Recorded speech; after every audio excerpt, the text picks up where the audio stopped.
¿Qué pasó mi gente? Como siempre, espero estén todos muy bien. El día de hoy hablaremos de una de las sustancias más tristemente célebres en la historia de la humanidad. Un compuesto químico que durante la Gran Guerra trajo la muerte a miles de personas, pero que paradójicamente también condujo a salvar la vida de muchas más. El gas o agente mostaza, una de las armas químicas más usadas en los campos de batalla. En este video analizaremos sus efectos sobre el cuerpo humano, qué es lo que le hace tan peligroso y cómo mueren sus víctimas, pero también hablaremos sobre su uso terapéutico y sobre cómo esta sustancia ha ayudado a salvar la vida de personas inocentes. Pero primero, como es costumbre, pongámonos en contexto. El gas mostaza es uno de los agentes químicos usado con fines bélicos que más han calado en la cultura popular. Quizás tenga algo que ver con el nombre un tanto curioso o con el amplio uso que dio no solo durante la Primera Guerra Mundial, sino también en otros campos de batalla, incluidos algunos relativamente modernos. Lo cierto es que a pesar de ser ampliamente conocido, el término gas mostaza no nos habla de un producto químico en particular, sino de toda una familia de compuestos que en su conjunto se conocen técnicamente como mostazas azufradas, una familia de sustancias químicas que se caracterizan por la presencia de uno o más grupos cloroetilo enlazados a un átomo de azufre. En lo que se refiere a su uso como armas, se clasifican como agentes vesicantes, es decir, son compuestos que tienen la capacidad de producir grandes ampollas o coloquialmente vejigas, de allí lo de vesicantes, cuando entran en contacto con la piel. La forma en la que las mostazas azufradas dañan nuestro cuerpo se basa por lo menos en tres mecanismos principales. El primero de ellos es un proceso que se conoce como alquilación. Para ponerlo de forma sencilla, el grupo cloroetilo que mencionamos anteriormente tiene la tendencia a deshacerse del cloro para en el proceso unirse a otras estructuras y compuestos de nuestras células. Varios de los agentes mostaza tienen más de un grupo cloroetilo, por lo que pueden unirse a otras sustancias en dos puntos distintos, enlazando compuestos entre sí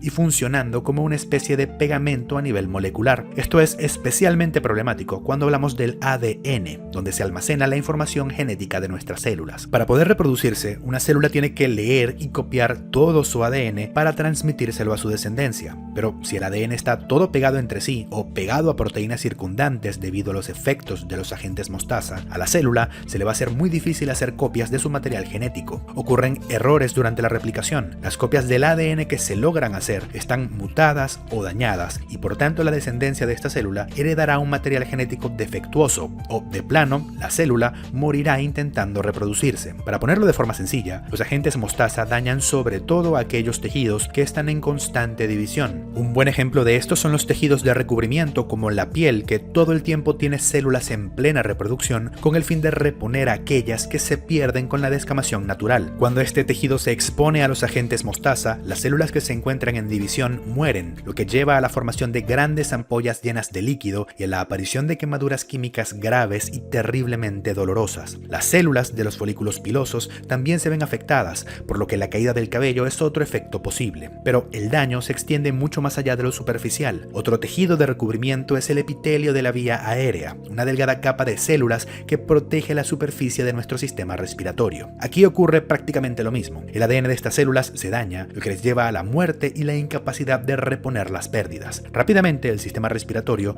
comienza a llenarse de células muertas, líquidos inflamatorios y de una proteína llamada fibrina que en conjunto ocluyen el flujo de aire hacia los pulmones. Las víctimas del gas mostaza suelen morir ahogadas desde adentro por sus propios fluidos y restos celulares. Ahora, si recuerdan los videos en los que hablamos sobre la radiación, sabrán que hay otros tejidos que también necesitan reproducirse rápidamente. Uno de ellos es el epitelio gastrointestinal, otro tejido de recubrimiento que protege a nuestro sistema digestivo. Estas células también se ven afectadas, lo que lleva a la aparición de vómitos, diarrea y dolor abdominal. Y si el daño es lo suficientemente grave, las bacterias que habitan en el interior de nuestros intestinos adquieren vía libre para pasar a la sangre, lo que se denomina como bacteriemia, que rápidamente puede llevar a la muerte por shock séptico.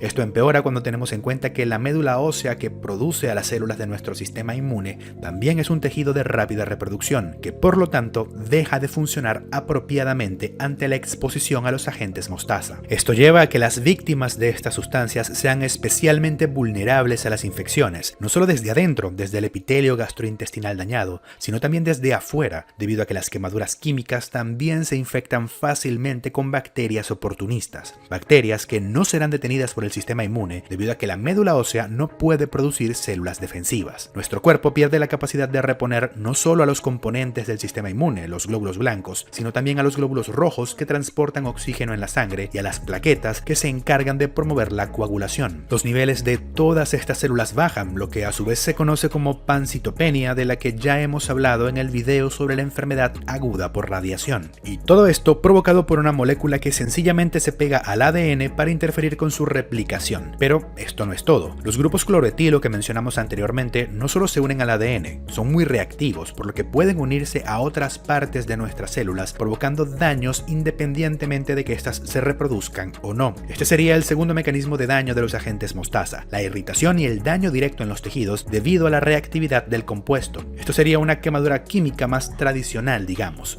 Así, uno de los efectos más rápidos del gas mostaza es la irritación ocular y de las porciones superiores del sistema respiratorio. El daño a los ojos comienza en la forma de conjuntivitis, pero puede progresar a la ulceración corneal y en casos graves incluso a la ceguera permanente. Mientras todo esto ocurre, nuestro cuerpo intenta defenderse. El hígado hace lo que puede para detoxificar estos compuestos, pero en el proceso crea productos de desecho altamente tóxicos. Un ejemplo es el cloroetanal, que es terriblemente dañino para las neuronas. Esto nos lleva al tercer mecanismo de daño de los agentes mostaza, la formación de productos de desecho tóxicos que pueden provocar alteraciones neurológicas como convulsiones, coma y trastornos en la función motora, aunque esto varía ampliamente entre los distintos subtipos de agentes mostaza. El cloroetanal, por cierto, es prácticamente lo mismo que el etanal, el producto de degradación que crea nuestro hígado cuando procesa el alcohol etílico y que es responsable en buena parte por las resacas. La muerte en las personas expuestas a los agentes mostaza suele ocurrir sorpresivamente en un plazo de días a semanas, a través de la insuficiencia respiratoria provocada por la obstrucción de la vía aérea y de las infecciones que se aprovechan del sistema inmune debilitado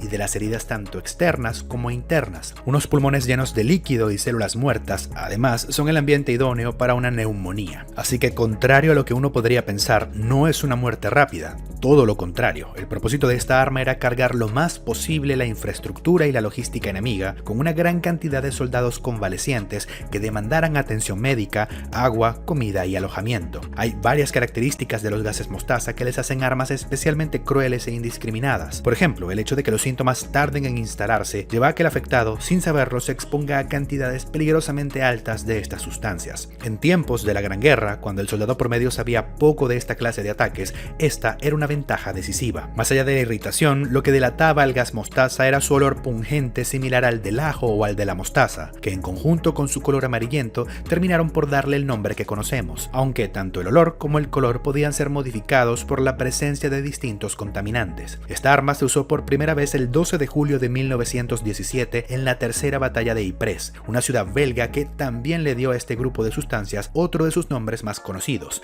hiperita. Otro aspecto ventajoso de los agentes mostaza para su uso durante la Primera Guerra Mundial es que son más pesados que el aire, por lo que tienden a asentarse al ras del suelo, una característica perfecta para forzar la evacuación de las trincheras. La máscara de gas puede proteger tus pulmones, pero las mostazas también pueden penetrar a través de la ropa y la piel. No tienes que inhalarlas para que hagan por lo menos una parte de sus efectos, y si las temperaturas son lo suficientemente bajas, el vapor se condensa y se convierte en un líquido aceitoso que se impregna en la ropa, esperando a que las temperaturas vuelvan a subir para evaporarse otra vez y causar daños incluso tras las líneas enemigas. Manipular ropa impregnada con estos compuestos es potencialmente peligroso, lo que supone un riesgo para el personal de salud encargado de atender a los heridos. Son sustancias bastante persistentes que pueden seguir haciendo daño mucho tiempo después de haber sido desplegadas, lo que puede jugar en contra de quien las usa. Ocupar instalaciones, como una trinchera por ejemplo, donde se ha usado agentes mostazas, también supone un peligro real si no se descontaminan apropiadamente. Con todas estas características, nos sorprende que el gas mostaza haya sido llamado por la Revista Americana de Salud Pública como el rey de los gases de batalla. De las bajas provocadas por el uso de agentes químicos en la Gran Guerra, el 80% fueron a causa del uso de mostazas. No fueron el gas más letal de la guerra, eso sí, ese título se lo lleva el fosgeno, pero sí que sacaron a más soldados del frente convalecientes y heridos. De hecho, la tasa de letalidad del gas mostaza durante este conflicto fue de apenas el 2.6%.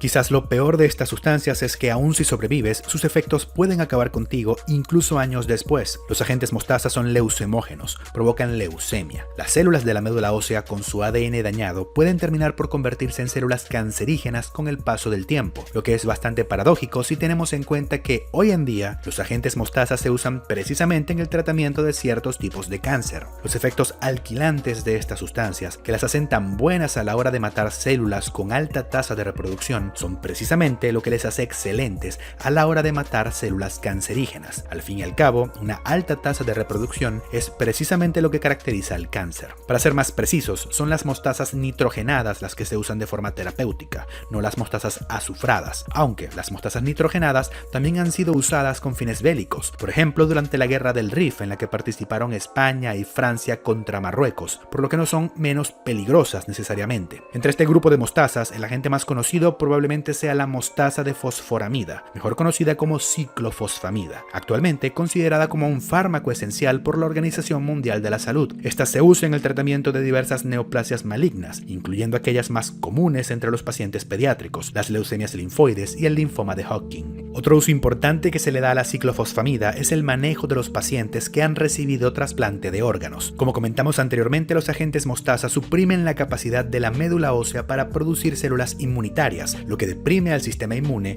evitando que éste ataque los órganos trasplantados del paciente. Otros ejemplos de agentes mostaza usados de forma terapéutica son la vendamustina, la ifosfamida, el clorambucilo y el melfalán, que hoy en día salvan la vida de muchísimas personas y evitan la pérdida de seres queridos a sus familiares. Como decía Paracelso, la dosis hace al veneno, aunque en este caso el contexto también es importante. El paso de arma de guerra a terapia milagrosa no fue precisamente un accidente. Las investigaciones llevadas a cabo en la Universidad de Yale, que llevaron al descubrimiento de las capacidades terapéuticas de estas sustancias, fueron financiadas por el ejército, y entre las figuras más importantes en estas investigaciones están Louis Goodman y Alfred Gilman, autores de Bases farmacológicas de la terapéutica, un libro que probablemente se le haga familiar a quien estudia o ejerce la medicina y que por cierto también sirvió en parte como fuente para este video. Bueno muchachos, si este video gusta lo suficiente y si YouTube no lo considera por alguna razón como algo censurable, más adelante hablaremos de otros químicos que sí son total y absolutamente letales y muchísimo más peligrosos,